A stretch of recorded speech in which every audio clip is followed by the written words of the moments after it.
My mum's favourite Pokemon is Jigglypuff, and she just refers to him as Mr. Puff. Mr. Puff. She has a Mr. pink Puff. hoodie with Jigglypuff's face on it, and Aww. she really loves Jigglypuff. Man, I wish my She also parents liked calls Pokemon. Crocock. Oh, honestly, I want to get my mum on a podcast one day just to go through the Pokedex, because she can never remember the names of Pokemon. She's an avid Pokemon Go player, and she just, like, for example, Crocock is how she refers to Croagunk. She gave me a lift to work while my car was in for MOT, provided that I spun all the Pokestops for her on the journey. That's how you bond with your other half's parents. Yep.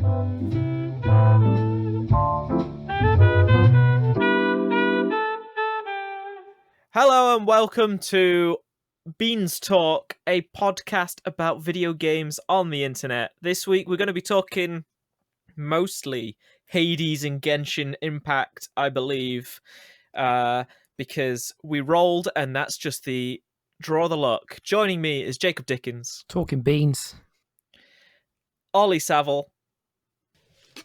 Yeah, caught you out. Sorry, I was trying to give a coffee slurp into the microphone with what I have remaining, but it didn't really work. No. Lauren Best. Hi. And long-time listener, first-time caller, Adam Parker is joining us. I hate to disappoint you, but I've only actually listened to about 20 minutes of the previous podcast. Long-time listener. Get out! You call yourself a bean. Go back and listen to how funny Jacob is. Yeah, I have the analytics. I know who listens to this. I've seen just me and Jacob. I saw the point where Jacob said, "Oh, I listened to the ranking podcast all the way through, and I can see that because there's a big spike." I wouldn't lie to you, baby. There's a big spike of one person. It's like time listened, and it's like, oh right, there's someone listened to all of this. Who could this be? And then Jacob said, "Oh, it was me." Who has this much time? There you go. So yes, thank you for joining us, everybody, for this Council of Video Game Talk. Before we start talking about what we've been playing, let's go through the very short news stuff. Is it actually a slow news week this week? Like we always say it will be, and then it ends up not being so. Yeah. Because I mean, even last week when it was just the two of us for the news segment, we still ended up talking about Magic for at least half an hour, and then all manner of other stuff as well. So I'm also going to give away that I've not listened to the last one because we had to dip out halfway through. There was the Spider-Man news that I intended on talking about. We spoke about it. Did you fit that in? Okay, I wanted to shout. I had opinions, but you're going to have to listen to that show. I will have to listen. In our defense, we did end up going to the hospital that day. We did. Could have listened to it while you waited. Now you've turned into a monster with your boot. Yes. So, how is that leg doing? I am still in considerable pain, but I still want to do things for myself. So I can hear her walking around the house from like around the block. It's like it's like Pyramid Head. All she needs is the sword dragging behind her. And then there's just the occasional ooh. It's like Mr. X in Resident Evil 2. Exactly. You just hear him stomping in another room. Well, yeah, and then there'll just be Melvin growling at the boot because he's terrified of it. He's scared of the big shoe. I took it off the other day and just set it down, and he went batshit crazy. He was just like, "There's something in this corner." Oh shit! Yeah, no news though. Other than boot news, Booze. Sony have now said what the overwhelming majority of PS4 games playable on the PS5 will actually be, by listing the 10 games that won't be playable on PS4 on PS5. Oh god! So they've said everything but these is fine. What is the 10 games, Joel? Do you have the list? Hit us with the list. I do. DWVR. Oh no. Oh. Afro Samurai 2 Revenge of Kuma Volume 1. Shit. You're shitting me. TT Isle of Man. Can't believe you've done this. Oh, Just deal with it. I quit. I mean, wow, I'm is that gonna not have just a to. statement by Sony? Yeah. Shadow Complex Remastered. Okay. That was actually a good game. I was going to say, I was like, actually, maybe someone might miss that. Yeah. We Sing. Oh, my career is over. I thought you meant Wii Sing, like Nintendo Wii, and I was like, what?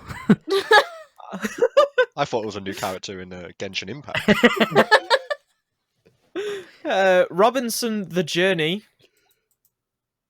Which was what the fuck is this? Silence. No one cares about Robinson.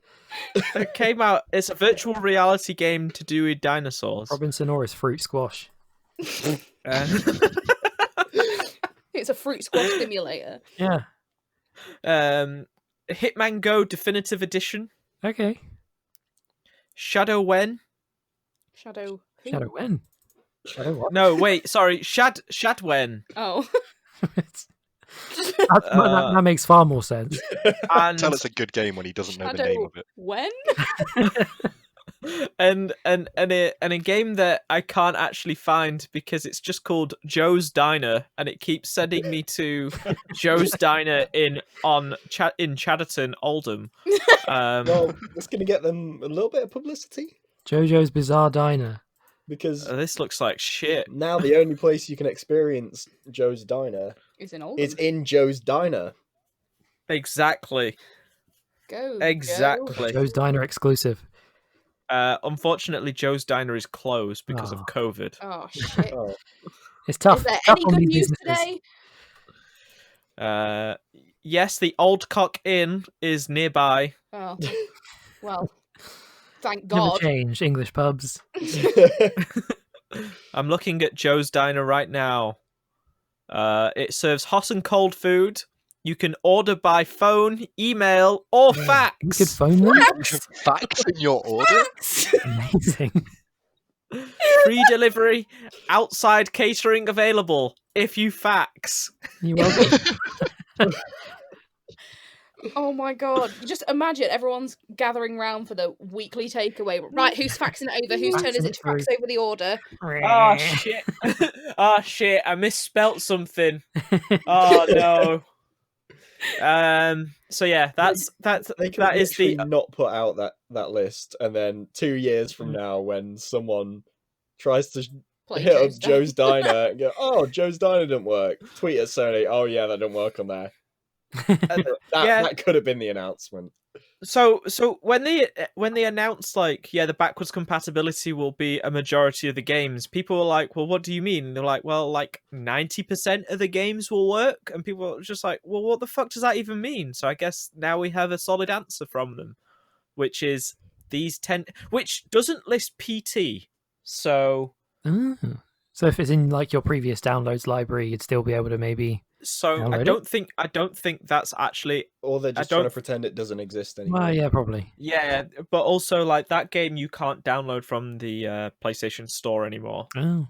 at No. all. Long ago. My PS4 is rare, so I'll be taking bids now. was gonna Starting say, at it's $2,000 It's like when they took Flappy Bird off the App Store and people were selling their Flappy Bird iPhones. or Oh. Fortnite more recently on iPhone. Or TikTok? Yes, or TikTok. God, what will we do without TikTok? Ah. I'm dead Um, inside. Where else will I do my cosplay music videos? You got it, Jacob. Do you know or have you done yourself one of those videos where you like cover the camera and then suddenly you're in full cosplay? Absolutely not.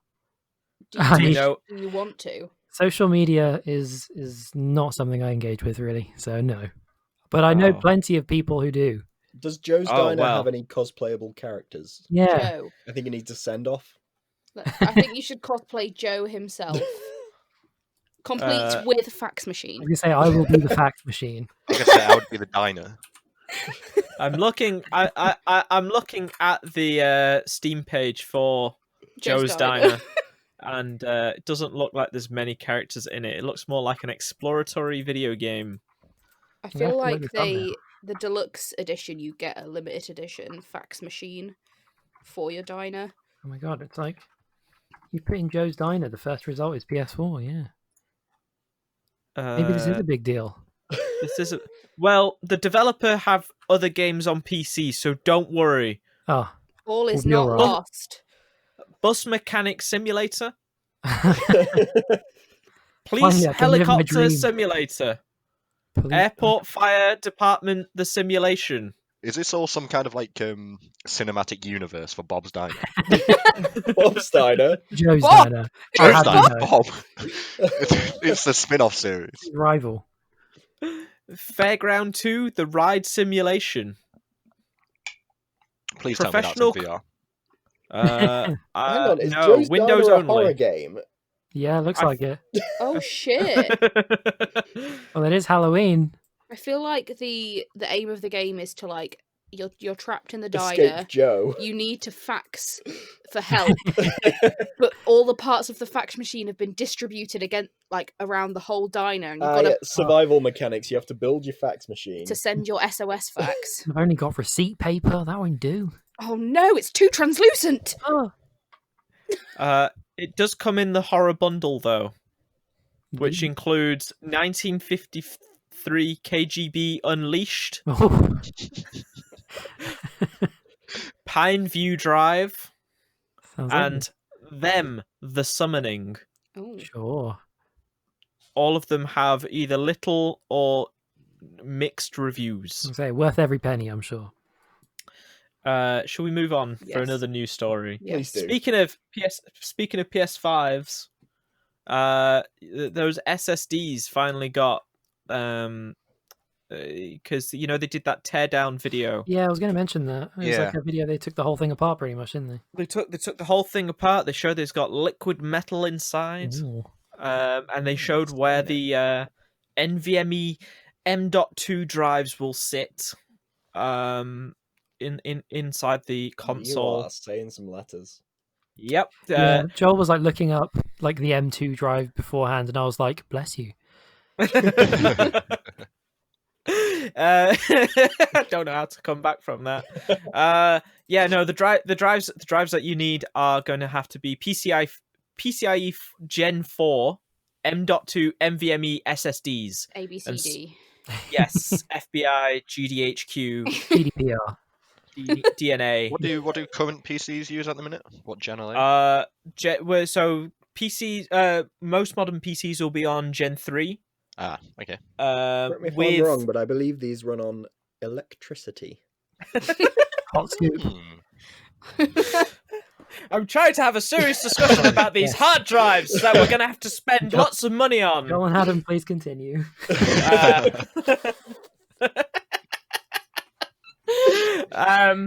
So yeah, Sony are basically like, hey guys, you're gonna have to use these very specific drives because the fancy SSD stuff that we're doing on the inside won't work with like external drives and stuff. Who feels like spending $450 on a 2 terabyte SSD? No. That's a lot of money. Mm. Western Digital SN850. Or a 250 on a 1 terabyte drive.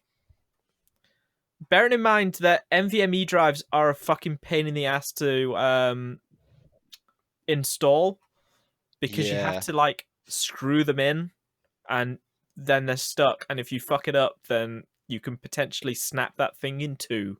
That was probably one of the hardest parts about building my PC, is the NVMe. They're so delicate. I get nervous about CPUs and like bending pins and stuff like that. But then the NVMe drive just sits there and it's just like, that's it. Yeah. I'm never upgrading this ever again. And then like tightening the screw to actually hold it in place, and then putting a heat sink on top of it. Just seeing it like wince in pain as you do this thing that it's very clearly designed to do, but It sounds like a squeaky bum moment, definitely.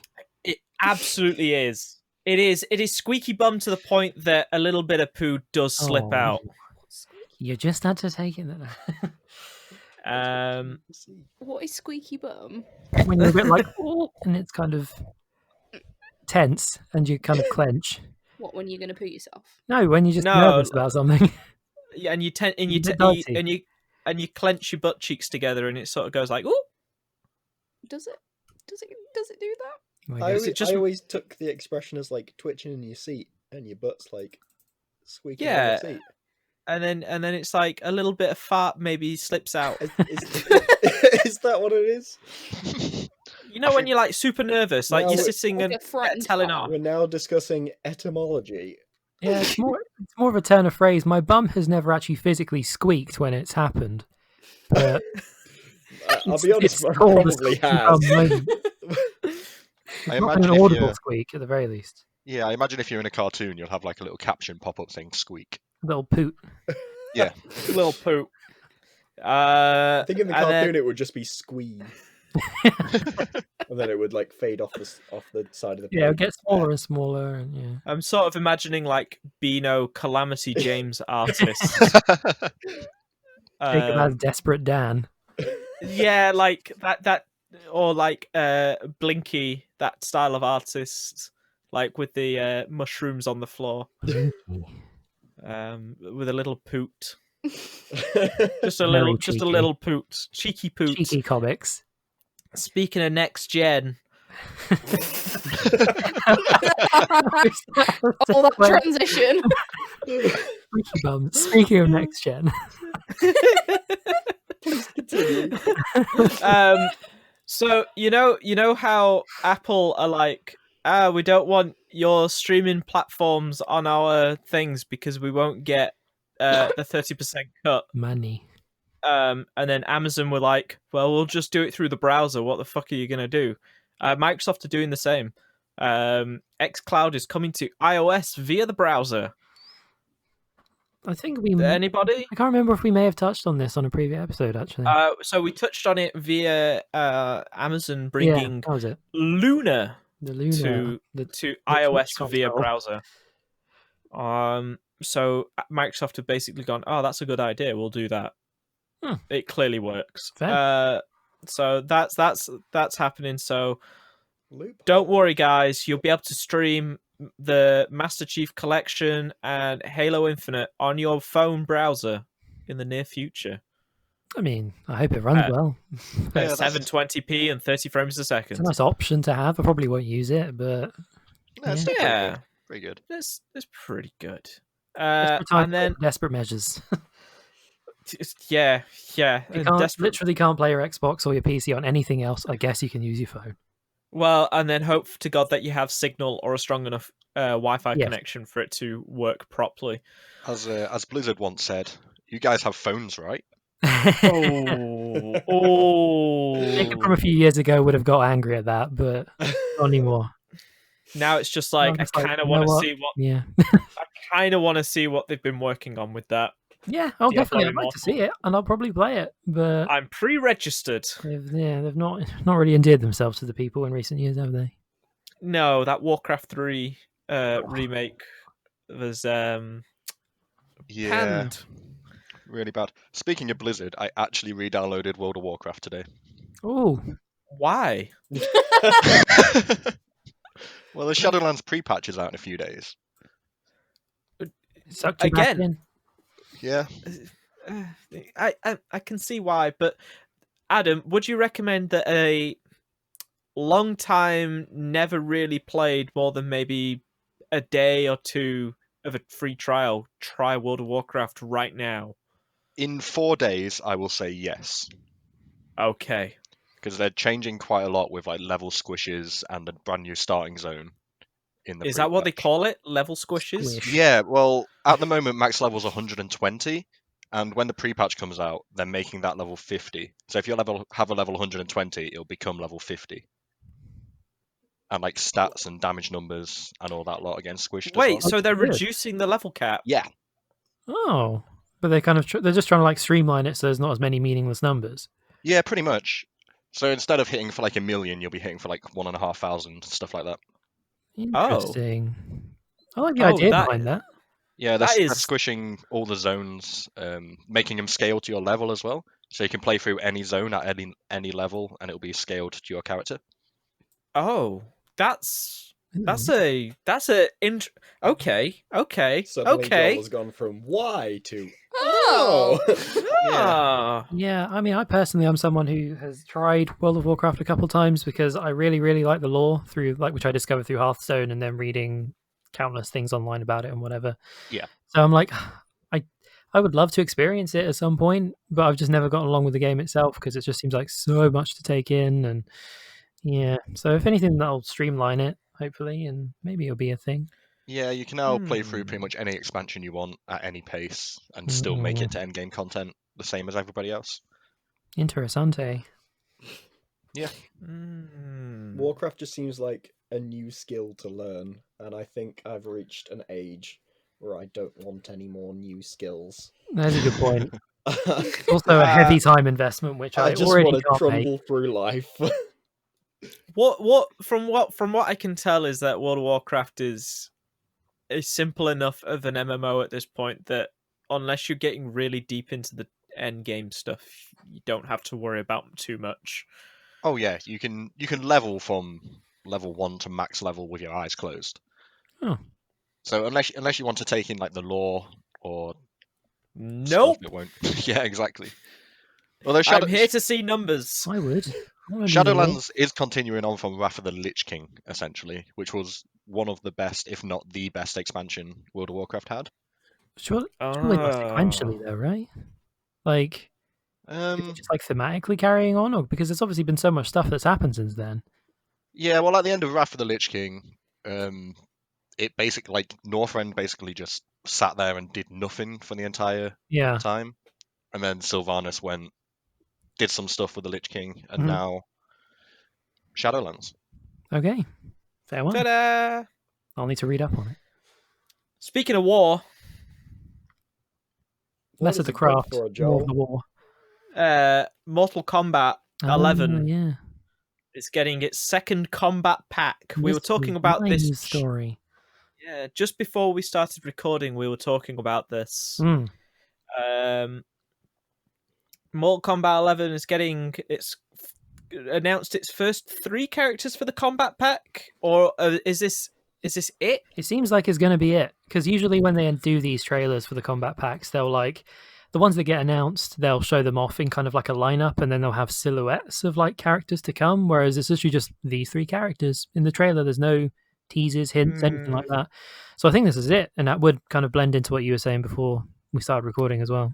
Yeah. So the characters in this are going to be Melina, very good, Rain, yep, and Rambo. Yeah. Melina and Rain have been requested for a really long time because a lot of people played Melina back in Mortal Kombat 10 because she was really good, and people were kind of bummed out that she got killed off.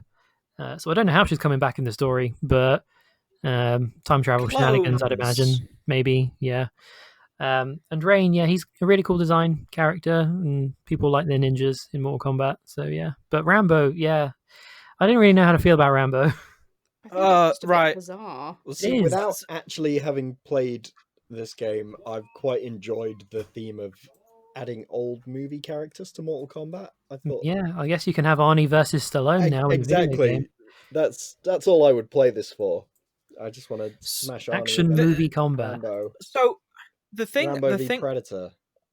Well, so that's Predator was in MKX, yeah. Was that the last one? I don't know. It was mainly horror stuff in MKX. Yeah, so the last combat pack was Shang Tsung, Nightwolf, Terminator, Sindel, Joker, and Spawn. I freaking love Sindel. She is just the best queen. Yeah, like she is queen. Like if there isn't if Sindel is not in it, I'm not interested. I just Sindel plays a major role in the Aftermath expansion. She's just a queen. No, like she literally picks you up with her hair. Yeah. Yeah. She got that weave. She got that weave. Weave. Oh shit. Yeah. So I have RoboCop is also a DLC character. Yeah, he's in it. Yeah, RoboCop. I have issues with RoboCop and Rambo being reduced to this I agree, effectively. Joel. They should have been key characters in the story. Absolutely. No, it's more of like, hey, these characters were just more than like, you know, the nutshot in RoboCop, and you know, like that's a fatality in, or is it? It's one of the many animations for RoboCop is like where he shoots the guy in the balls in the movie, Yeah. through the woman's dress. It's like, oh, I recognize that thing. But also, like, the context for that shot in the movie, that sequence in the movie, is that the woman was being raped. So it's kind of skeezy. Yeah. And, like, reducing, like, RoboCop down to basically what RoboCop 3 was, which was all, like, violence without any of the commentary, kind of rubs me the wrong way. Kind of the same with, you know, Vietnam critical of Vietnam and America film Rambo. Yeah. I get you. Those two characters feel weird, whereas like Terminator, Joker, Spawn, who gives a shit? Like you go to Terminator 2 for the violence. Yeah. I go to RoboCop for scathing 80s commentary, social commentary, and also violence. I'd buy that for $1. Yeah. I mean, all that kind of does make sense. I mean, even just from a kind of not aesthetic standpoint, but just like in terms of fitting in, I don't know. I just feel like Rambo doesn't really. No, yeah, and this is also the other thing. Is like there are a million. It's like a million Warner Brother franchises that they could have pulled from. Yeah, and I get it because they like the action hero sort of thing. So it's like, oh, we've got Arnold. It would be fun if we put in Stallone as well. So while I got to be a little bit salty that of all the Stallone movies they picked, they chose Rambo when they could have had Demolition Man. Ooh. They could have had Demolition Man. They could have had well, so someone on Twitter actually responded to me saying this. Like, it's a bit weird. And their response was, "We don't care. We want cool characters to violently beat each other up. We aren't here for fake woke takes from video game publications of all places. Go watch the movies. Don't think about it too hard, basically." Yeah, so I said, like, it's just a bit weird that these are the characters that they pulled from, like, their selection when they could have, like, they own, like, why not put in the dude from 300? Yeah, that fits with the comic book stuff. A bit random, but yeah, why not? As random as Rambo, I guess. Yeah, but also like 300 doesn't have a social commentary message with it that is mostly against the violence. I'm just looking at different Warner Brothers franchises to see what they could include. Well, this is the thing: is like it's like, why at this point? Why are we not just putting fucking Frodo in there? You know, Frodo, Harry Potter, Scooby Doo, throw them all in there. Yeah, like let's get into the Cartoon Network. I think if you're putting hobbits, put Courage the Cowardly Dog. If you're gonna start putting the hobbits in, you got to kind of go down the Ferretor method. I remember that character. Ferretor, yeah. Then we can have Frodo and Sam as one character. What, stood on each other's shoulders? Yeah, and they can just kind of launch each other at that would work for me. I mean, Warner Brothers own the Adult Swim brand, so just saying, how long before we get Rick and Morty and nah, fuck that. Where is my Metalocalypse DLC pack? Put Master Shake in Mortal Kombat. Apparently, also Warner Entertainment Japan has some sort of stake in JoJo's Bizarre Adventure, so that's the crossover that we need. Yes, yeah, it's they... put JoJo and Dio in there. Yeah, put Dio in there. I would. That would make love sense. That. I would genuinely love that. I would pay to see a realistically renditioned Dio in the Mortal Kombat style. Keep the voice acting. Keep the voice act, like subtitle it. Goodbye, JoJo. Yeah, all of that. I need it. I don't know. Weird choice for Rambo. They haven't released any gameplay for it yet. I presume it would be more shooting, which is not really what MK11 needs. There's already a lot of guns in that game that I'm just like, it kind of sucks the fun out of it a bit. Yeah, so Not also as bad as Injustice 1, but so partially to do with like the reduced number of characters in this is that there are rumors going around that there is an Aftermath Part 2 potentially. Take it with not only a grain but also the whole bucket and the entire quarry where the salt mine. The salt mine where it comes from, because someone wrote up basically the plot of Aftermath 2 on Reddit, and then it got pulled down by an NDA, cease and desist order from Warner Brothers. Well, which, you know, if you're trying to say like this isn't real, maybe don't be like, get that away from everyone. Exactly, and very publicly as well. Yeah. So yeah, no, which will apparently feature Dagon and Havoc. Yeah, we had a bit of a chat about this beforehand, and I'm like, Havoc makes sense because he's always one of the characters that they introduced in the later games that kind of really did fit in with the Mortal Kombat universe, in that he was like this agent of chaos kind of person from the Chaos realm. So he's like this zombie-looking dude that could like twist his head round and contort his limbs in weird ways and stuff. That was cool. I'd be fine with that. But yeah, Dagon is such a random character that they introduced in Armageddon. So as I said before, he literally was just, because you played as this like vanilla main character in the adventure mode, he just needed an evil brother to fight, and that's Dagon. They brought him in for that. So it's just kind of like, why him of all the people? There's such a natural kind of, there's such a natural like pairing of Havoc, and who was the main guy from Chaos Realm, and Hotaru, who was the main guy from Order Realm, and they were always at loggerheads. So I'm like, if you're going to introduce Havoc and you've got to put him with someone else, why would it not be Hotaru? He had a cool design and everything as well. But yeah, because Mortal Kombat sometimes does weird things. Like NetherRealm do weird stuff with both their games, where it's just like, really? Yeah, this guy? Like, both Injustices had those Mortal Kombat characters, and it was just like, you have the entire breadth of the DC universe at your disposal, and you put Raiden, Scorpion, and Sub-Zero in. And the Ninja Turtles, which was cool. Oh yeah, and Hellboy. Yeah. But at this point, I just sort of want to see like NetherRealm take on something else, that like fighting games still, but like take a different universe. Yeah, like, or maybe actually do that horror monster movie mashup thing that that Mortal Kombat X basically turned into. Became, yeah.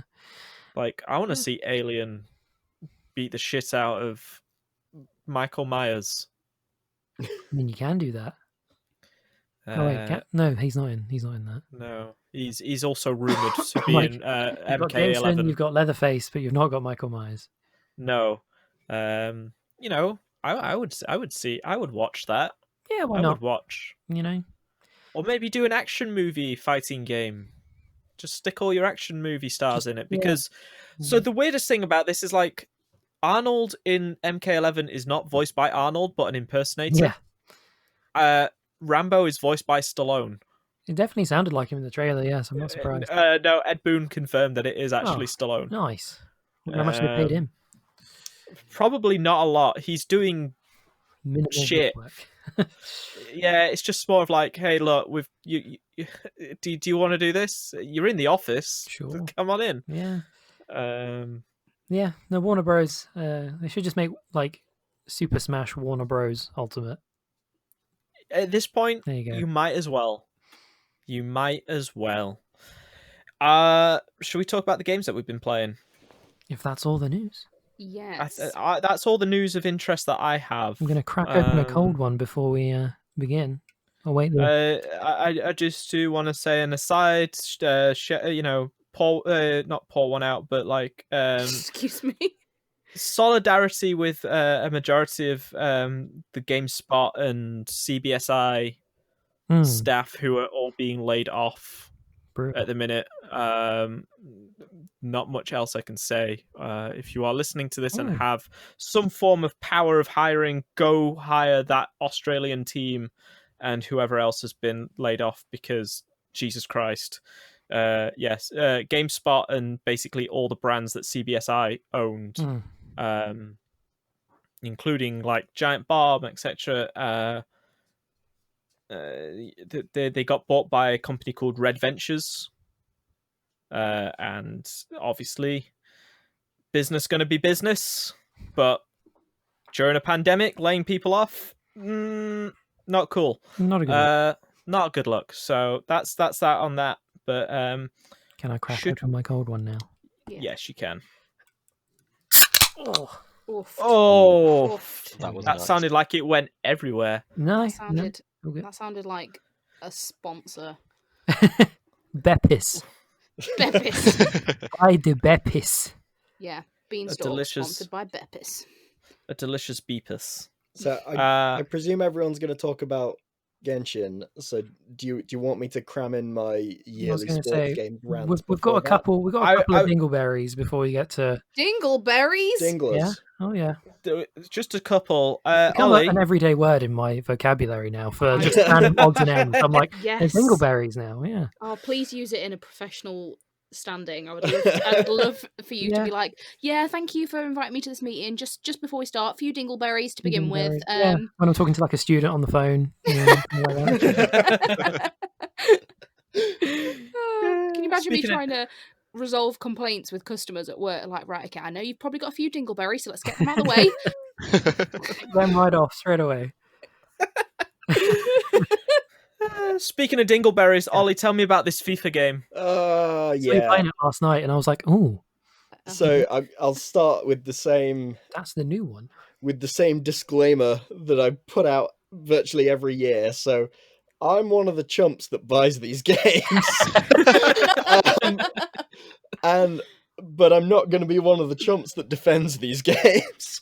So I think I'm kind of in the minority in the sense that I buy the FIFA games. I used to buy the NBA games as well, and I've been burnt out by them and cast them aside, but I still get sucked in by the football games. Obviously, I've followed football all my life. I enjoy my football games. The market's kind of cornered. I kind of got to go with these.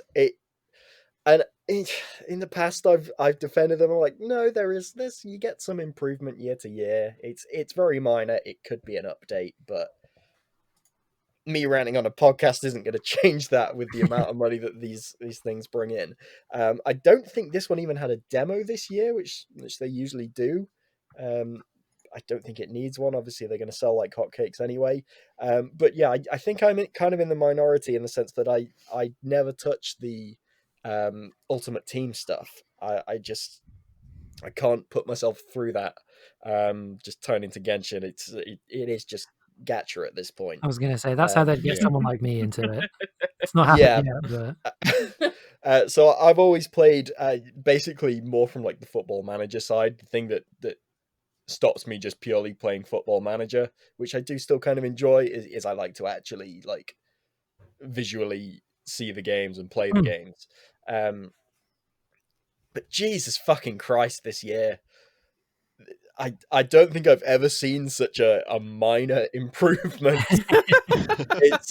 This just I don't even know if they're gonna acknowledge this and put it down to pandemic. oh man, I feel like they probably should, because we've probably got a few new animations for kicking the ball, and that's all I can say. They put out all these hype trailers about how they'd updated the career mode, and it's got like you can now change a player's position. You can train them so they'll play in a new position, which seems like a nice addition. What you didn't actually know was that obviously we've gone from FIFA 20 to FIFA 21. It wasn't actually the yearly increment. It was the one new feature that they're adding into the game. That was it. we're just counting features now. Yeah. I know so many people get sucked into Ultimate Team, and I know it's very addictive because I used to play that as a child. I've not Childhood gambling. That's all it is. Follow Belgium's. Was it Belgium that have brought in those loot box laws. Yeah, I think so. Please follow Belgium's example and get this mechanic away from children. Big ups to Belgium. No, I tried to settle into the career mode and just kick back and enjoy a bit of sports games, and I enjoyed on the level that I enjoyed last year's game, because It's the same last game. year's game. Yeah. It wasn't. Some years you'll even get like new player face scans. Feels like it can be enough to lure people in, and it feels like we probably got about 10 new players scanned in this year, and the rest are just Sims characters, and it's just a little bit depressing, because people, chumps like me, are gonna buy this because they've got this or Pez, and I don't. Well, Pez is quite literally now. Sweet. Pez is literally a squad update. Yes, not even that in some cases. I think it's literally just like name changes, because obviously they can't use the likenesses of certain people. So it's just like Manchester Red and Manchester Blue or something like that. Yeah, and the licenses is another thing that corners the market for these games. Oh, definitely. Like people don't play this because they love video games and they want football video game sounds fun. It's football fans that just want something to do between matches. They still want to get their football fix. Yeah. Which again, I'm kind of in the same boat of. I mean, usually it's like football escapism.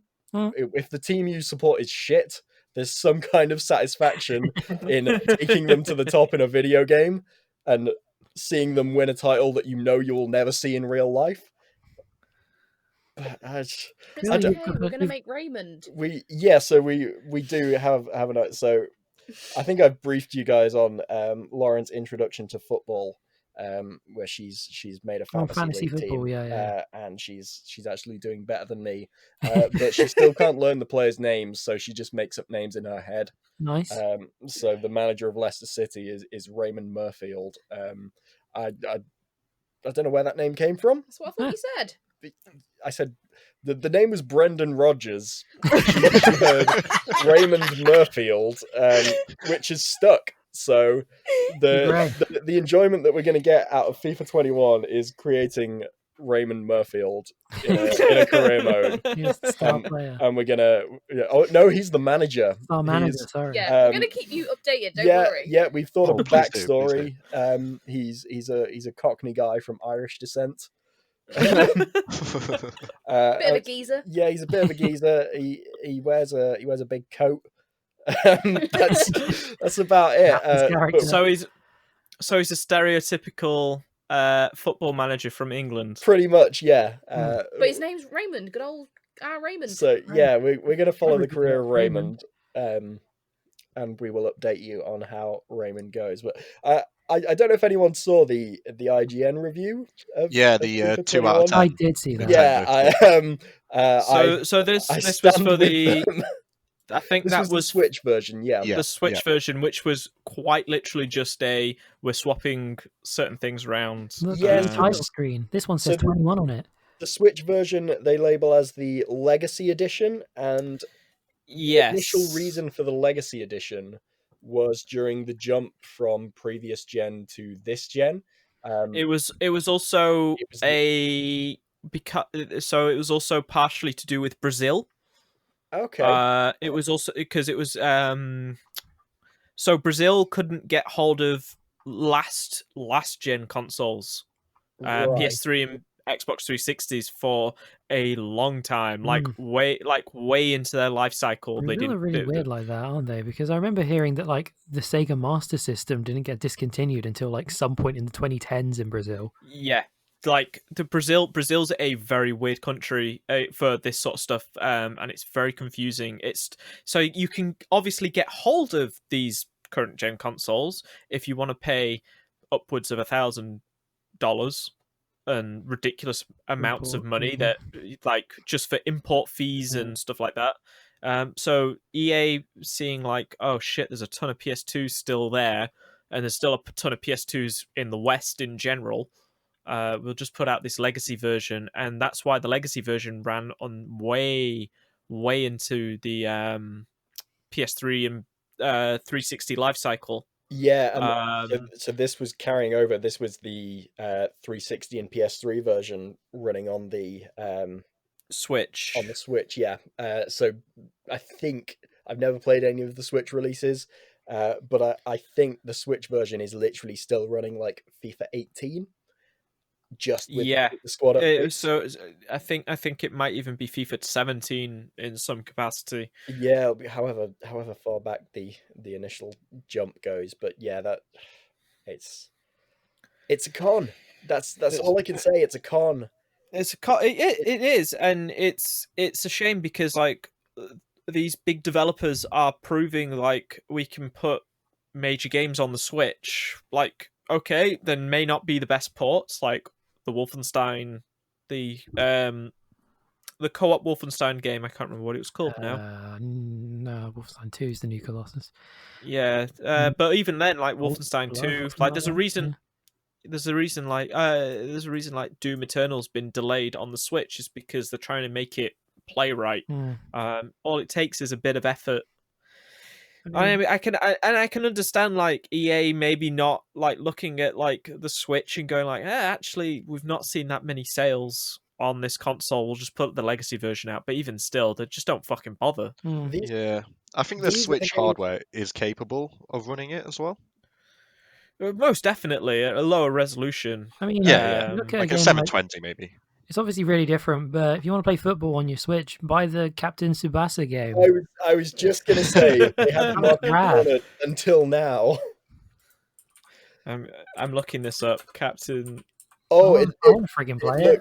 It looks fantastic. It looks hype as shit.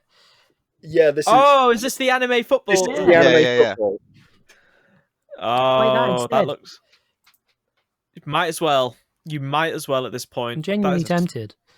But no, it's just these are the games that would obviously benefit the most from the games as a service model. Yeah, I'm sure there'd be no complaints if we just had FIFA. Just FIFA.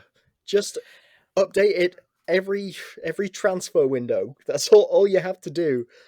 I'm sure no one would complain if we were still playing. I think the physical copies sell more than enough. I was going to say I don't know how they'd make their money otherwise. Because you would team packs. Yeah, well, FIFA will come to EA Access in a few months, but in them months they would have sold hundreds of thousands of copies. Yeah. So it's already on Origin Premier. If you're a subscriber to that, you do get all the sports games before release. Oh. Yes, which doesn't include the upcoming EA Cross Game Pass. Thing. because I subscribed to Origin Premier because I wanted all the Mass Effect games, and it actually worked out about the same price to get a year's subscription as to buy all the Mass Effect games with all the DLC. So I've subscribed to that and very rarely used it. I paid a 90 quid subscription for the year, which again doesn't seem that bad because you get all these. That's how I got Jedi Fallen Order as well. Okay, You get all these new releases just included in that. So if you know you are going to buy these, like if you're going to buy one Star Wars game and a FIFA game, then you may as well get the yearly subscription. I suppose so. Yeah.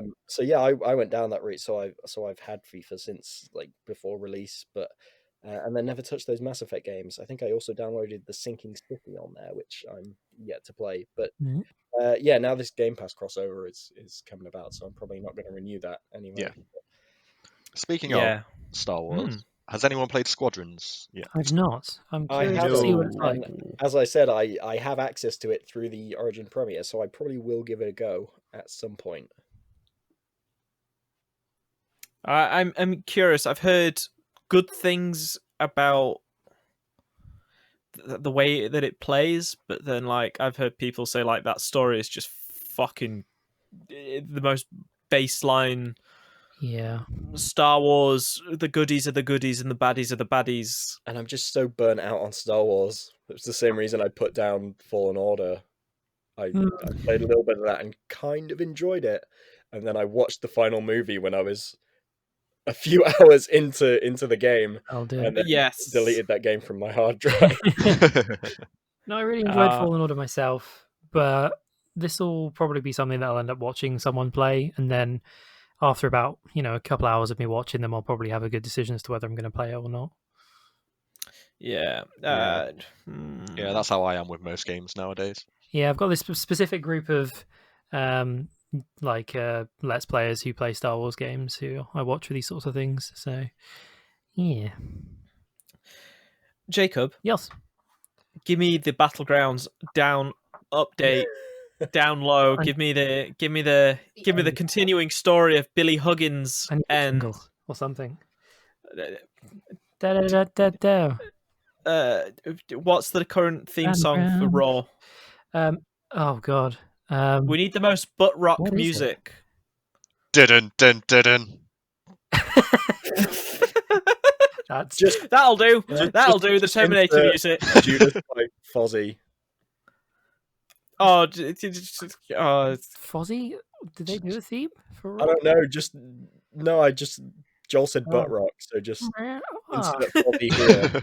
I mean, Chris Jericho somehow has made me love that Judas song. When I absolutely hated it when I first heard it, but now I can't get enough of it.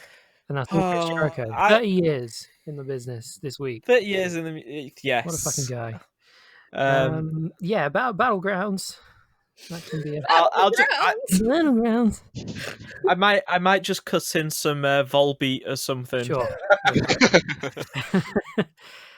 So as I'm sure you're aware, when I last left you, we had relinquished control of Billy Huggins, Floridian alligator wrestler Billy Huggins. After he said he was going to be, Steve Austin said he could go to WrestleMania. The mere mention of Billy Huggins has been enough to make Lauren snort. I was like, nobody heard. So yeah, Billy Huggins, he's going to WrestleMania, but he hurt Steve Austin's back in the process by giving him a really big hug when he heard the news. So I'm going to try and breathe. I went through all of this on the previous podcast. So if you want a more detailed version, then by all means do that. But so Steve Austin, on Paul Heyman's recommendation from the time that Paul Heyman got speared by Edge in 2002 at Rebellion, he's going to Mexico to some kind of voodoo faith healer called TJ Salazar. The Cure is his nickname. Who just so happens to be a bit of a badass. So he's like, why don't you join the Battlegrounds League as well? So he does. So we take up control of this, as I say, like voodoo healer man called TJ Salazar, who, first of all, we ended up fighting Daniel Bryan after Austin and TJ sensed some bad juju in a neighboring bar, which turned out it was just Daniel Bryan having the shits. This all genuinely happened. It's true. I've seen the comic. Yeah. Basically, Brian just comes out of this bar and he's like, nobody told me not to drink the water here. Jeez. I then fought Daniel Bryan but lost due to him using a remote-controlled luchador goat against me. Classic move. Yeah, and that's where I left it last week, at the very least. So this week, from what I played last night, had an absolute war with Daniel Bryan. He was like incredibly hard. He was way harder than anyone else has been in this game before or after him. I don't know why. And I fought Brock Lesnar. Yeah, I fought Brock Lesnar and he wasn't that bad, but Daniel Bryan was insane anyway. Beat Daniel Bryan, ended up going clothes shopping afterwards. TJ Salazar wants to get some new ring gear. So he goes to this shop, wants to get some new ring gear, and as it turns out, the shop is only bloody owned by Rey Mysterio. This whole plot sounds like one of those really bad mobile choices. It's like some weird fan fiction. Oh, yeah. Who basically says, you're a wrestler? Mate, I've got nothing for you then but masks. I've only got masks. So he gives you this whole spiel about how, but you don't choose the mask though. The mask chooses you. So Harry Potter. yeah, exactly. He gives you this mask which you put on, and then wrestle your next match without the mask on, and the mask is never actually referenced again in the story. So don't know what that was supposed to mean. Beat Callisto in a cage match where I was accused of using dark magic against him. So Steve Austin recommends that Callisto should wear garlic around his neck next time. Yeah. Despite winning every match, apparently Vince McMahon has heard that apparently all of the Battlegrounds guys look weak, even though, as I say, I've won every single match in this freaking campaign so far. So Vince has organised a gauntlet match for TJ Salazar to fight Elias, Cesaro, The Big Show, and New York cyclist Bolo Reynolds. Like that was a twist. Of course, I ended up jobbing them all out, and Elias ended up singing a song about how cool and great Salazar is. And Austin recommends we have a party. So training continues, and Salazar acquires a Hulk Hogan piñata because Mexican party.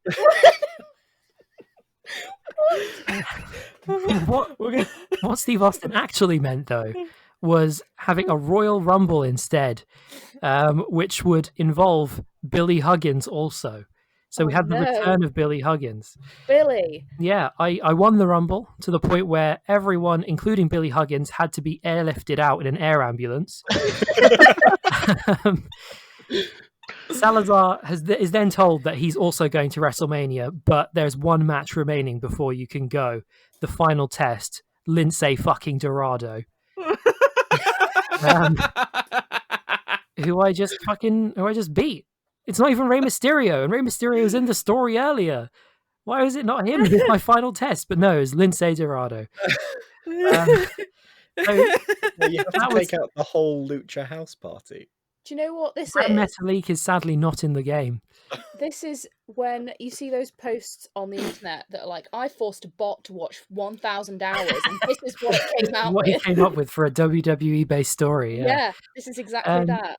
Yeah, so that was the end of the Cure's story, as far as I'm aware, and we moved on to Boot Camp, where Austin and Heyman and Vince are in the Performance Center, and they get a video for a pair of French punk women's wrestlers who are called the Vela Twins.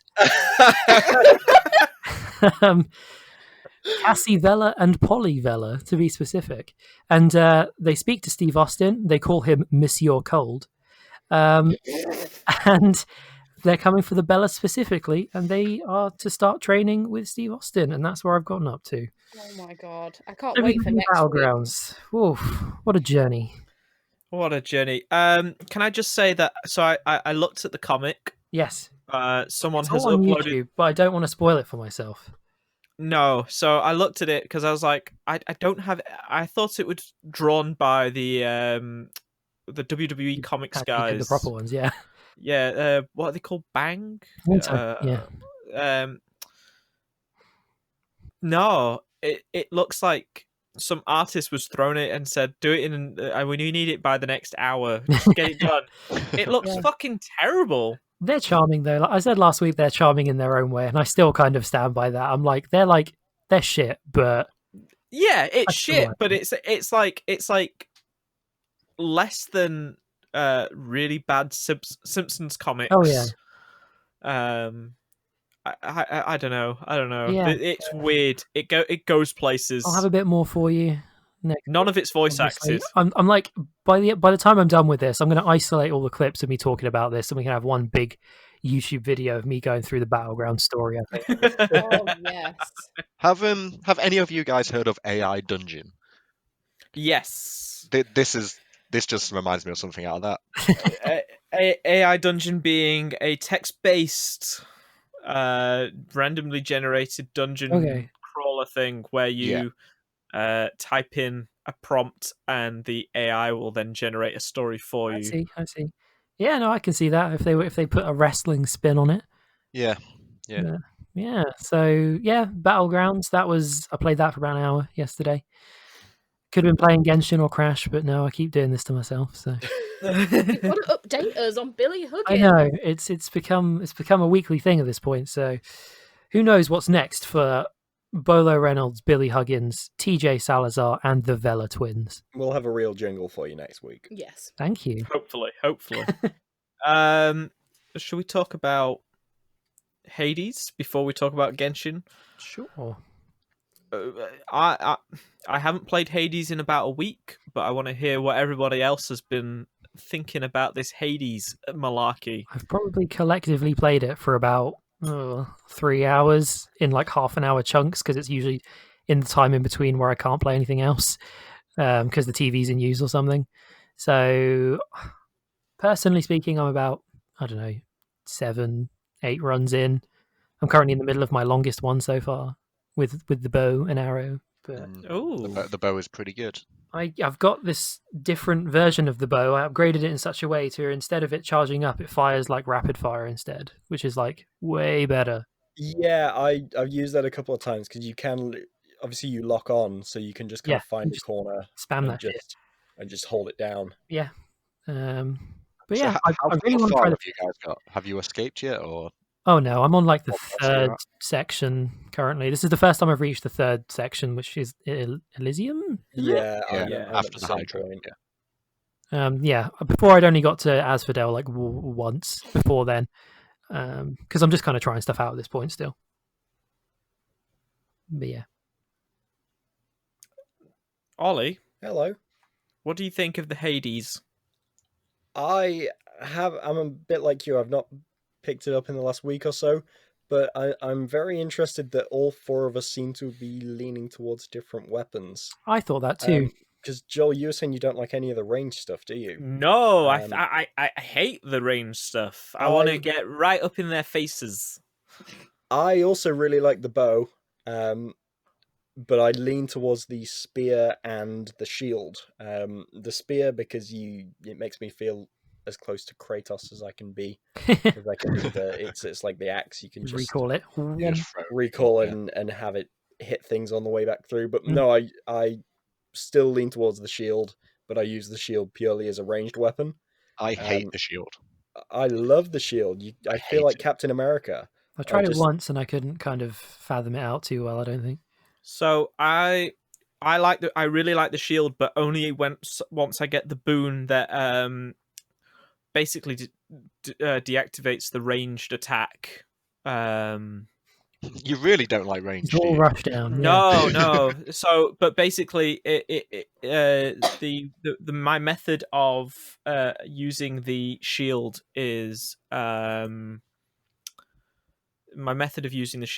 dashing and hitting things. So I'm basically ping-ponging all the way across each level. Yeah, see, I never use the dash with the shield. I use it I'm as a last basically- resort if something's up close. I'm basically pressing X and square at the same time and watching Zag like literally skate across the level, hitting things as he goes. Yeah, see, my method was always get the boons that I try and get the Zeus boon when I can for the lightning damage on the shield throw, because then you get like an area of effect. So you just launch the shield into a group of enemies. And then there's also some that will increase the amount of enemies that the shield will bounce off before it returns to you. So you can just launch that shield into the group, you'll get the lightning damage, and it will just bounce around and come back. And it's just cool as shit. I just hide in the corner and just lob my disc at people. See, I'm still not too knowledgeable about kind of all the boons and kind of what works best with what and so on. That's still something I need to figure out. Yeah, I have like the certain gods that I don't really mess with. But then I'm all about like frost, chill. I don't know some of the gods' names, but like the chill effects, Zeus and Poseidon. I really like. Interesting. I just take whatever looks fun at the time. Yeah, I think that's kind of what I've been doing, just because I want to try stuff out. And I think that's probably the best way to play for like your first 30 runs. And then then you'll probably have figured out which works best for you. Once you've finished your first run and actually escaped and stuff like that, it is like a whole new way to play. Does it like open Opens up a up. lot? Yeah, I was going to say. 'Cause I was kind of I was kind of worried. I mean, I've heard people saying that obviously they kept playing it after they finished it, but I'm like, so is there still a lot to do even after you finish and hit the credits, sort of thing? Yeah, they start. So like the Titan blood that you get the first time you clear an area, and then you get Titan blood. So to basically grind that out to upgrade the weapons after the fact, you get like contracts. Right. Basically, it makes the game harder in some capacity. You choose, which one you want, and then once you complete a run or a section with that, you get, extra Titan blood. Oh, nice. So it basically resets the what you've acquired, but more health on the enemies. Yeah, things cost more. It's essentially like the chaos spoons that you get. Yeah, kind of. But from the start. Yeah. I also really like the chaos stuff. I carry the egg with me, the chaos egg. Yeah, that's normally the one I take. Yeah, I'm using the egg at the moment just to try and upgrade it. And then when I get to like the third or so floor, I normally change it out for a slightly better one. Yeah, I usually go in with the egg, and then once I hit like the latter half of the game, I'll swap to Skelly's tooth so that I've got an extra life. Have you even encountered chaos yet, Jacob? I went down one chaos hole. Okay, I know it doesn't show up initially until you're a few. Not really. I went down one hole, spoke to the chaos man, and he gave me some kind of buff / risk reward thing. Chaos just reminds me of Seth from Street Fighter 4. Yeah, I can see that. Just a plain naked man. Yeah, I enjoy chaos. I give chaos all the nectar whenever I'm on a chaos run. I don't think I've gifted him. I gifted him the nectar to get the egg. I don't think I've given him anything since. Yeah, big question. What does that actually do then? Gifting the gods the nectary stuff. So you get their item. You get like a trinket that you can use one of, and like the chaos one means you don't take damage when going down a chaos portal. All right. Okay. Yeah. A lot of the initial ones mean you can have this. You can, if you start with this trinket, it guarantees that your first boon will be from that god. So you can kind of use that to actually cater what build you want instead of just. So is it worth whatever you doing, get given? You say at least getting the first one for each of them? Yeah, I would use your nectar to gift to each of the gods just so you have them. You probably don't need to give them that much after that. I think it's just more dialogue that you get from it. I might be wrong there. Yeah, you get more dialogue, and I enjoy chaos, like unsure what to do with kindness. So I sort of like waste the nectar on chaos. I've been giving all my nectar to Cerberus. Oh no! You got to give it to Dusa. She's because then she stops flying away after like a line of dialogue. Petting the dog, and he increases my max health. Nah, mate, you want to give it to Dionysus, sexy wine boy. Give it all to Meg. Yeah, give it to Meg as well, because her once you've given her so much nectar and stuff like that, and you actually can unlock her to help you during a fight. Oh, cool! With a pull of the left trigger. I didn't know that either. Which is great fun during the last fight, one of the last Elysium fights, because I hate that fight so much. There is no way to practice how to deal with one of the characters in that fight. The Elysium boss is the Minotaur, isn't it? Minotaur, and then there's another one after that. Yeah, I think I've only reached that once. Yeah, the Minotaur tag teams with somebody. I'm sure I'm almost there, actually. When I done so many runs before that the first time I fought the Minotaur, it was the tag team fight. Yes, sometimes around. Yeah, sometimes you'll get the Minotaur fight before the other boss fight. Yeah. And then what I found is, like, if you fail the boss, the second Elysium boss fight, usually it resets. So then that's a bit easier next time. So you end up having to do the Minotaur again before the next boss fight. Otherwise it's just a single fight. So Jacob, for your first boss, are you still just getting Meg? Yes. Okay, because I've done Meg, and obviously the Hydras, and Yeah, so Meg starts to vary. You'll get one of the different Furies, and I'm not sure what like the criteria is for which one you get. If it's just random. No, I think it's just random. I think you do so many runs and then it's just random. Yeah. Cool. I look forward to it. I do like how the weapons have like different options as well once you use a Titan's Blood. Yes, I enjoy that there is so many little like different things you can change. Like the core of the weapon still stays the same, but like you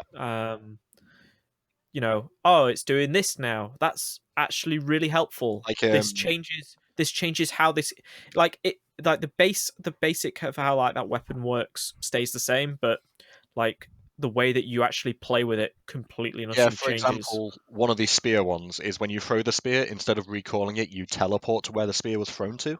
Oh, cool. Okay. As one of the options for the spear. And I don't think there's any of these options that actually plays worse than the others. It's like I said, all four of us seem to be leaning towards something different. Yeah, I'm quite enjoying the first sword you get, to be honest. The sword is probably what I've used the least. Yeah, once I got the fists, the sword basically sat in Skelly's little dungeon. I've not unlocked the fists yet, but from what I've seen in the gameplay, they look really cool, and I really want to try them, but I've just not got them yet. I like uppercutting things and seeing them fly back. Most of the time, I just take the weapon that's giving me the extra 20% darkness. So so I've now basically I've done that many runs and failed that many runs that I now have basically upgraded everything that I want in the darkness mirror, except for the last one. Yeah, that's the one I'm on. The last is that your extra death defy? So I have all the max death defies. It's the it's a percentage one, I think. Oh, okay. It's basically like luck. I can't remember what it is now. I didn't even know that 20% bonus was a thing. So is that just like something to try and make you play different weapons? Yeah, so for each run, one of the weapons will give you extra darkness. It'll be like glowing purple when you select your weapon. That's cool. And it'll say 20% extra darkness this run. Wow, I should give that a go. Yeah, it's good shit. It's good shit, pal. Yeah, I really I think it's one of my favorite games of this year. People have been absolutely raving about it. I was literally watching. Yeah, I'd probably agree. I was watching literally earlier today. I was watching Jim Sterling talk about it, and he's completely in love with it. Yeah, it's like the perfect amalgamation of roguelites and like romance games, RPG elements. Yeah, it's also you know, when Supergiant announced like, oh, we're doing a roguelike, I was like, oh, for fuck's sake, another one. Like, I just want more Bastion, and then it's just an endless Bastion, which is cool, perfectly fine by me. And dying doesn't feel like a setback, unlike most roguelites. Yeah, that's the very nice thing about it. As I said, I've not played this for a week, and I know that I could just pick it up right now, and I'll sit and play for an hour at least, and I won't have missed a step.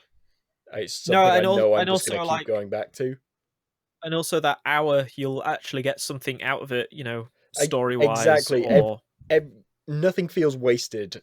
Every time you do a run, you accomplish something, no matter how little. You're never going to go on there, get pretty far and die and think, fuck, I've just wasted an hour. Yeah.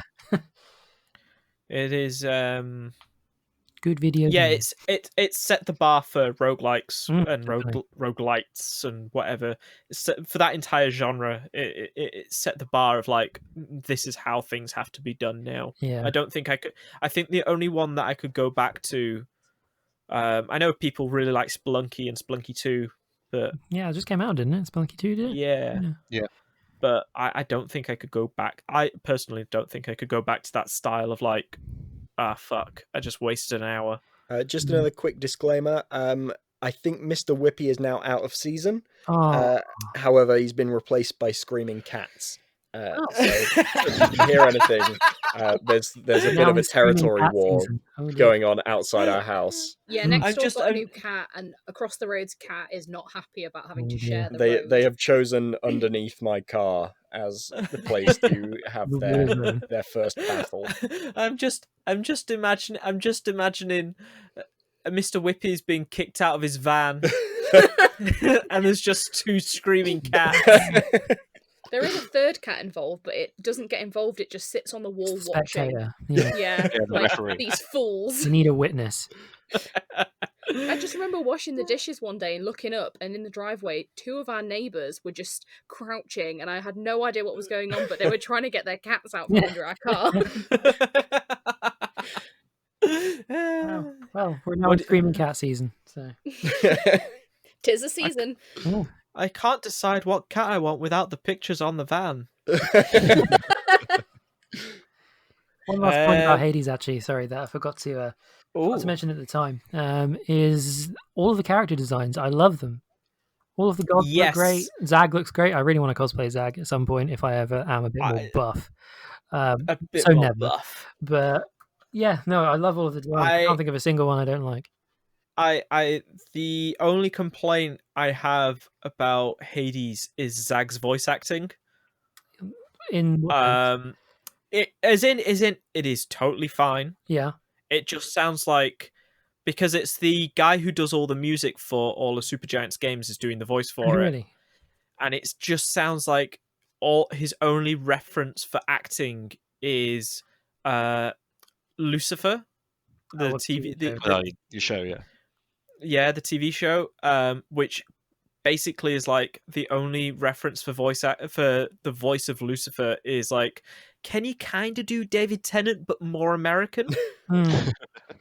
Like, can you be more generically British? So that's the only. That's what you mean. Like, his voice is basically the only one that's sort of like, I'm just like, please. He does say mate a lot. And he says mate so many times. I'm so English, mate. I do like his interactions with like the voiceover narrator. Yes, those are very funny. When he's not upping the Britishness is like when I'm like. Also, in my review of Hades, I compared Hades to King Yama from Dragon Ball. I mean, he does sit at that desk just looking at papers. That's all he does. Which is basically what he is. It's like that you can clearly tell these people have like tried to avoid doing the Hercules or God of War style of stuff and like looking at different inspirations. Yeah. Like, but whenever I pass his desk, all I can imagine is like the Team 4-star, like mahogany. Yeah, mahogany. Yeah. Should we talk about the elephant in the room?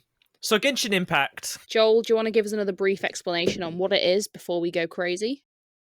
Yeah. So Genshin Impact is the newest, hottest craze in the free-to-play gacha world, but it seems to have taken everybody by storm because it's actively available on things people play on other than mobile phones.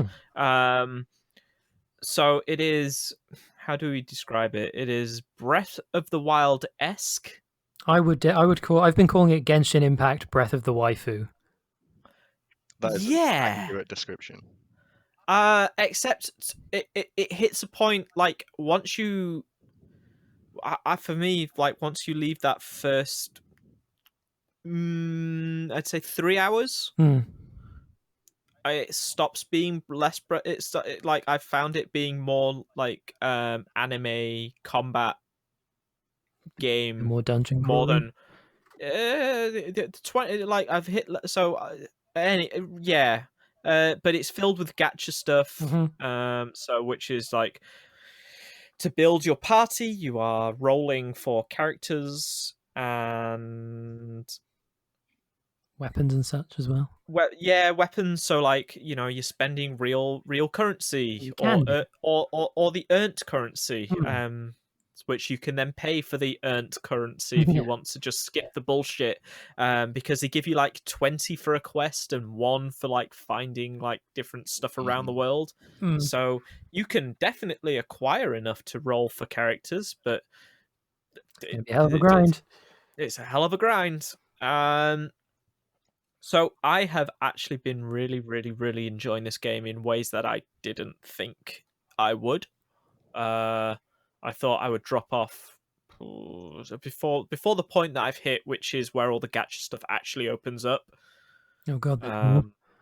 Oh, so much more. You hit Yeah. level 20, and it's suddenly like, you hit level 20, and it's suddenly like, hey, here's more daily quests that feed into the battle pass, but also, do you want to buy the battle pass because it's full of XP stuff and materials? Is that the thing you for you sent to the group chat? Yeah. Right. Which, and then it suddenly starts opening up like, you need to get materials for ascending characters. Mm. So now you're grinding out for minuscule materials every day to get more and more stuff, and then also like each day the materials change. Okay. So if you need to upgrade an electricity character, you best be doing it on a Friday or a Tuesday, I see. because those dungeons aren't open Hmm. any other day, like change to a different thing on the other days. See. Yeah, so I just hit level 20 earlier today and unlocked the Spiral Abyss, which it's like an almost never-ending dungeon that just have challenge after challenge after challenge. Wow. But it seems to get hard quite fast. And eventually you need like 2 fully upgraded teams of characters, so 8 like fully upgraded characters, Damn. which it's going to take a lot of grinding to get Oh to. yeah. Man. So that I beat the prologue. Like, there's an end boss at the end of the prologue, which and it says like, you're gonna need to be level 26 at least, and it was not fucking around. I took in level 30s, and it was like, I came out with one still barely alive. Man. Even the trial character, even the trial character that they give you during that sequence is like, it gets fucking obliterated if you're not careful. Yeah, I think I know what fight you're on about, 'cause I just did it earlier today. Yeah, It's it's hard. brutal.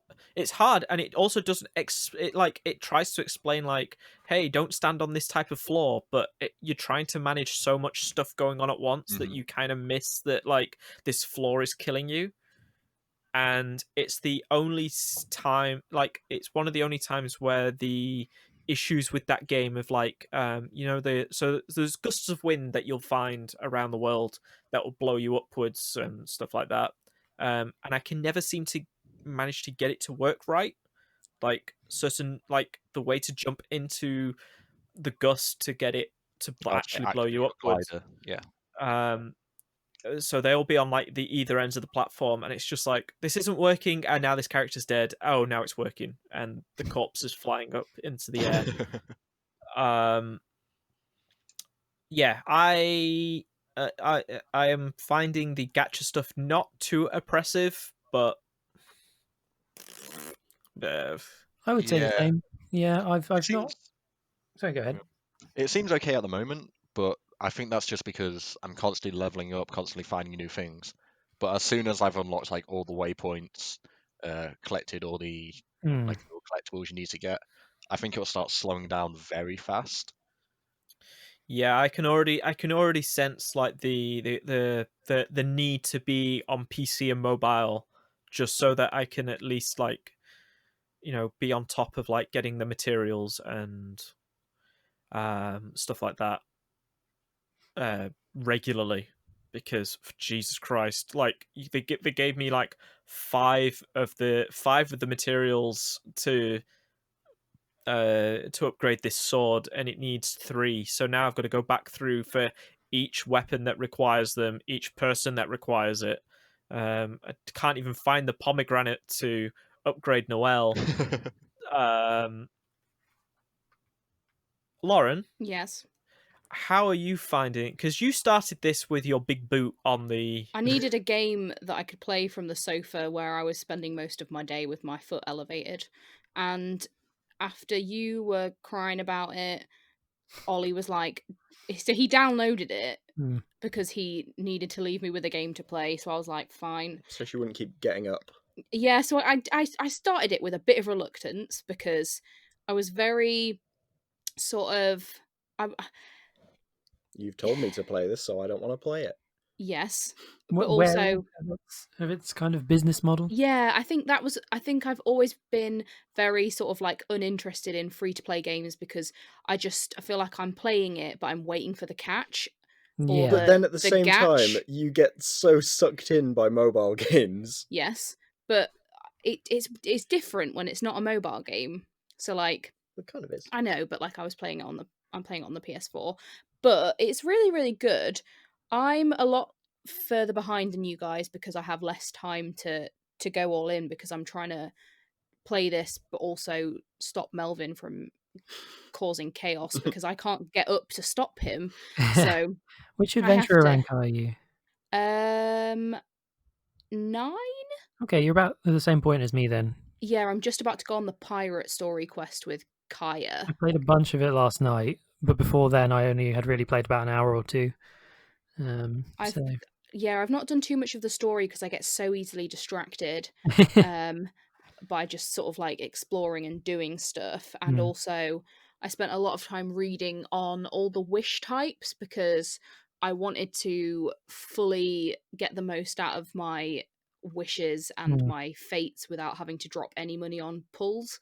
So, I have gloated in the chat, I have only spent 10 on each. I did 2 lots of 10. So I first did a wish, like 10 wishes, because obviously you get it for the price of 8 fates. So I did that and I got Jean. And Yes, so you got what's he called? Diluc. Diluc. Yeah, and I got him and Noel. So I have Jean, Diluc, and Noel, and obviously Noel you get guaranteed after 10 pulls of that one anyway. So pretty happy. So 'cause I really wanted him. Yeah, I sent a link to someone has made a gacha simulator, which basically uses the numbers and the figures and the statistics and stuff like that behind the scenes to estimate how many rolls you would need to get hold of Diluc without pure luck. Because at the minute it's set to 0.6 chance of getting a 5-star, which is Diluc and Jean. I've done 20 wishes and got 2 5-star people. Exactly. It took me 5,000 rolls to get hold of Diluc, and then 5,010 to get him twice. Oh my god! So there is actually a pity system in the and I saw this, and I was like, why is it called pity? And then I was like, oh, right. Yeah. It's literally just like, haha, we took £9,000 from you. Fuck you. Here's some pity rolls for you. Yeah, the same sort of thing existed in Hearthstone. People used to call it the pity timer. Yeah. So yeah. It's in Genshin, it's every 10 pulls you're guaranteed 1 4-star, and every 90 pulls you're guaranteed a 5-star. Right. So but it's consecutive, so I believe it has to be on the same wish. Yeah. So you can't do like 80 on one and then 10 on another. No, it has to be on the same wish. That makes sense. Because I got the achievement for doing 50 wishes. Was it an achievement or was it a daily quest? It was something like that. 50 wishes, and now hearing that it's got to be all in one go. Yeah. Not necessarily one go, but like you can't do 2 on Ballad in Goblets and then 2 in the other one. Like you have to do it's 90 in 1. They're like consecutive. Yeah. Because all I've been getting is like weapons, and like the weapons are Shit. one of them has been cool. One of them is like musical notes will generate around the character and deal more damage the more musical notes there are. Which is great because there was like a level 30 monster came at me and I was just like bam bam bam dead. Yeah, I like that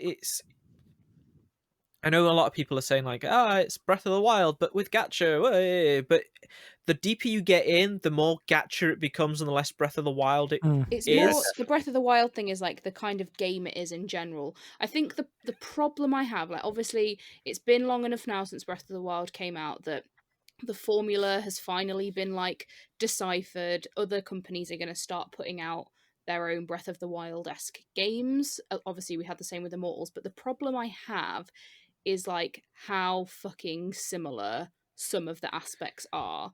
Like, oh yeah, like the fucking cryo mage are basically they even make the exact same noises that they do in Breath of the Wild of the floaty wizardy people. Like I think, and even the hilly trolls look exactly like bokoblins. There's slimes, which I guess they feature a lot in a lot of JRPGs anyway. But like, Like get your own enemies. Stuff like that That's the thing I was saying to you, that how many of these are Zelda knockoffs and how many are there because they're just general like Asian fantasy tropes? So the second like major area is very much like it's weird. It's like going into an entirely different style game. The second area is like very Chinese themed. It's basically a giant hotel, and it's got like very stereotypical like Chinese structure and stuff. And the music even changes to like lots of Chinese-esque sounding music. But yeah, no, the enemies are definitely pulled from like they've just looked at Breath of the Wild and gone like, that'll do. Yep. And also like people are pointing out like maybe the weapon animations have also been pulled from Nier Automata. Oh, really? Yeah, like I saw some very similar aspects to it. Like the swords floating on their backs and stuff like that. Like might not be pulled directly from the game because it's built on the Unity engine, whatever. But like the animations have definitely been looked at very closely and like, okay, how do we do this? Heavily inspired. Yeah, heavily inspired. Tales of animations. It looks like. I know, and then also there's the issue with censorship in the chat. Oh yeah, that's pretty common in games coming out of China nowadays. Yeah, but so the difference between this and like a few of the other games like is most Chinese games will have like a separate app for China and a different server for China entirely. Yeah. So the two apps will never intermingle unless you deliberately sideload like the Android app onto your phone or whatever. But no, this is just using the same rules blanketed across the entire thing, which has riled people up. There's reasons for it. Like this game would not exist if without those censorship stuff. Like it's amazing this game even got released when it did because the Chinese government put a halt on all publication of games in China for a while. So it's a very complicated situation where like they're bending over backwards just to make sure that their money maker doesn't get fucking, because this game got downloaded by 17 million people within its first week, which is crazy for a game of this type. I don't know what the drop off will be like once they realize like it's a gacha game, but I'm surprisingly enjoying the combat. The more that it progresses, to like the combos and stuff as well. That's when you start realizing like how much scope there is for the different types of combat and stuff. Like obviously different characters and what they do will work really well together. I know a really popular combo is Venti and Diluc, which is why my next trick I want to try and get Venti. So yeah, because at the moment he's like 50% more obtainable at the moment with the Ballads in Goblets wish. So I think I'm gonna pop all my wishes into that to try and get him. They've been very kind of forthcoming with the stuff you get in the mail as well. Like I got a load of free pulls just from getting the mail each day. Yeah, so this is usually the case with like most gacha games when it's like their grand opening and stuff like that. I expect that to dry up almost immediately as soon as October ends. They also put out their roadmap for content. So the next update, they're saying like every 6 weeks there should be something new. Cool. Yeah, they're going to have 2 like updates before the end of 2020. Yeah. So November is like, hey, there's a big thing coming, and just before Christmas, they'll be putting something in there. I bet it's going to be Christmas themed. That'd be fun. I was going to say, I really like the art style. In what sense? Not just like the anime style for it, but the way they've like merged everything together. Like even if they have taken aspects from different games, like different animations and stuff, it all works really well. The way they put it all together. Yeah, the way that it flows, especially when you're playing on PC in 4K, it's just like this is sublime. This is free as well. Like the PC version is running something in the background as well while you're playing to prevent anti-cheats, and that makes me nervous. But at the same time, like I can't, like, you know, Valorant are doing that. Everyone's doing that now. It's just something that we're going to have to end up like. At least this one turns off when you turn the game off. Supposedly, it doesn't install separately from directory. But also, you know, I am having like small issues with like the PC version, just with like controller support. As in, like once it's set up and everything like that, it's fine. But every time I load the game up, I've got to set the settings to controller from keyboard. Every single time, it does not save that information. Yeah. So it's like it's an extra 30 seconds of my life being dedicated to menus every single time. And you spend so much time in menus in that game once you start upgrading stuff. Yeah, I will say also I'm running it on a standard PS4. I think obviously Lauren's running it on the PS4 Pro. It can get a bit chunky sometimes on the standard PS4 in terms of frame rate dips and such. So that's just something to be wary of if people thinking of playing it on the standard PS4. It can get a bit dicey sometimes.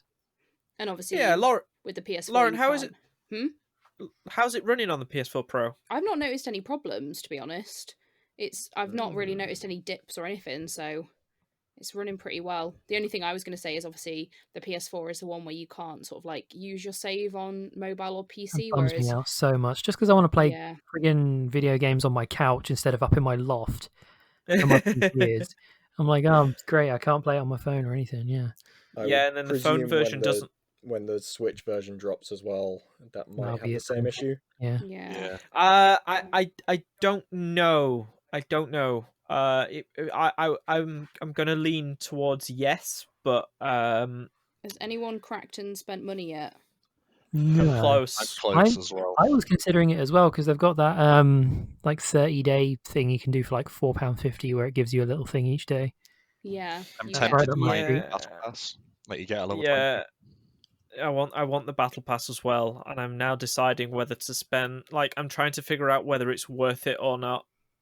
Because the free Battle Pass is fairly generous. Like every level has something, whereas usually with these Battle Passes is like if you're on just the free version, like especially like Magic Arena, like the free version will sometimes like skip over levels. Like, oh, you reached level 2. Well, there's no reward here.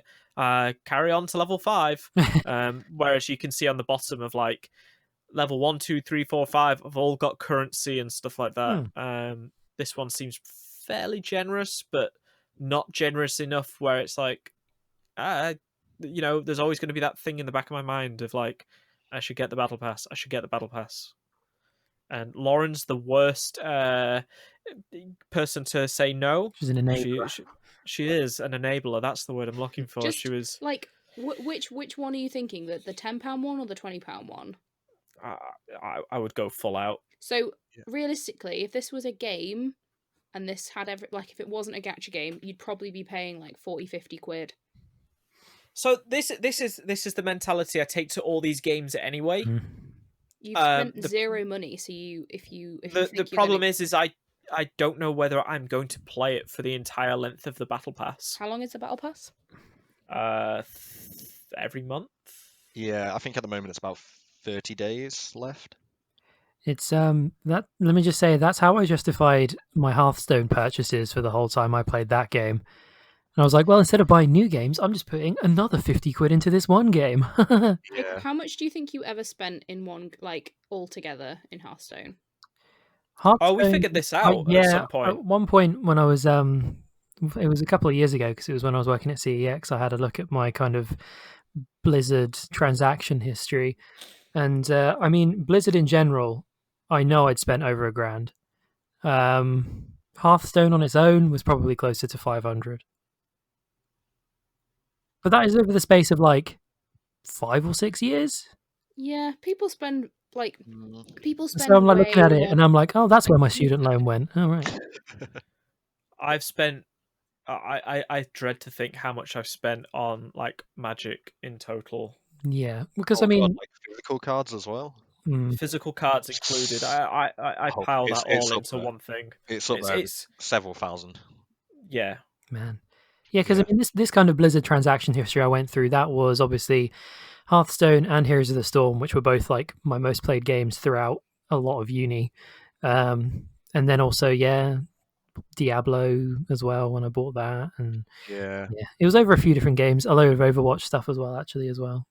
So I I don't think I think spent any money on Overwatch other than the initial purchase. I did spend a little bit of money on That's okay. Overwatch.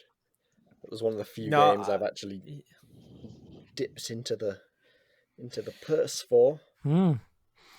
I have And just then never imagine touched again. why am I imagining you like little old lady at the market, like opening your purse? That's exactly how I was. Individually Hello, Mr. placing the Blizzard. coin. Have a nice shiny coin. I'd like Give one me blue some box, cosmetics, please.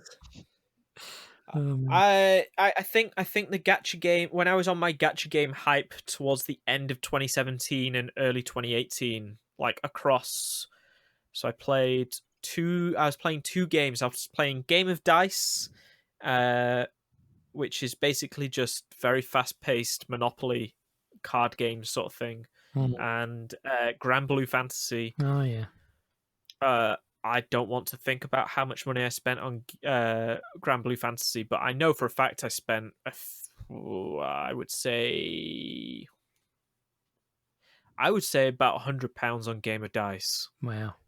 Oh, And I you know what? I think I did actually put some money into Clash Royale. During those few months. As well, yeah. Oh man, that game sucked so much shit. It was literally that and Star Wars Galaxy of Heroes. Those were my two at that point in time. Oh god. Yeah, Grand Blue Fantasy I got in during like a big event around that game. It was like a big celebration, so there was tons of free shit, and then the free shit dried up. So yeah, let's wrap this show up. Yeah, I did have a couple dingleberries if you wanted to very speedily go through them or whatever. Let's Go for it. go for it. Oh, Go sure. for it. Play a bit more Crash 4. How's that going? Yeah, still really good. Only played a couple more levels of it because I reached the point now where you've unlocked the inverted levels.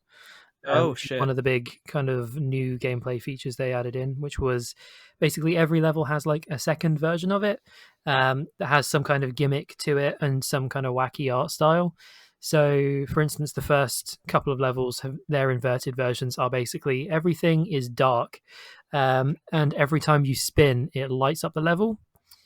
Oh shit! Okay. And all of the levels are mirrored as well, like a track would be in Mario Kart.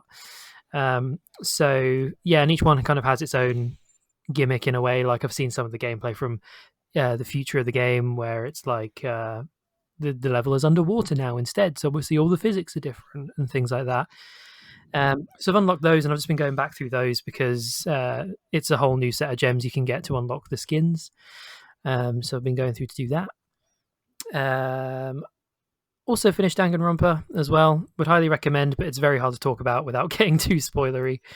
I might check that game out after your It's little excursion through it. It's real fun. Obviously, yeah, it's very visual novelty. It's a lot of walking around and talking, but also the kind of the investigative side of it and the actual class trials where you're trying to figure out with the rest of your peers who was the one that did the murder.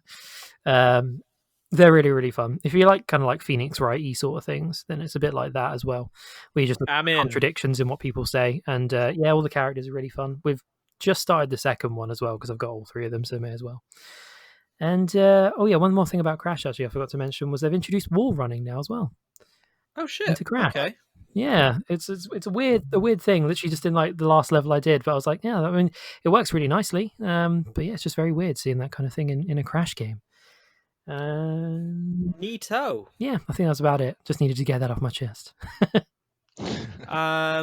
Okay, well, that's been BeansTalk. You can find everything at superprofessional.co.uk. Thank you, Adam, for joining us. You're welcome. Thank you, Jacob. You're welcome. Thank you, Ollie and Lauren. Jolly and Lauren. Jolly. Thank you, Joel. For hosting. Thank you, Joel. Thank you, Joel. That'll be all. Bye. See ya. Bye. Yeah.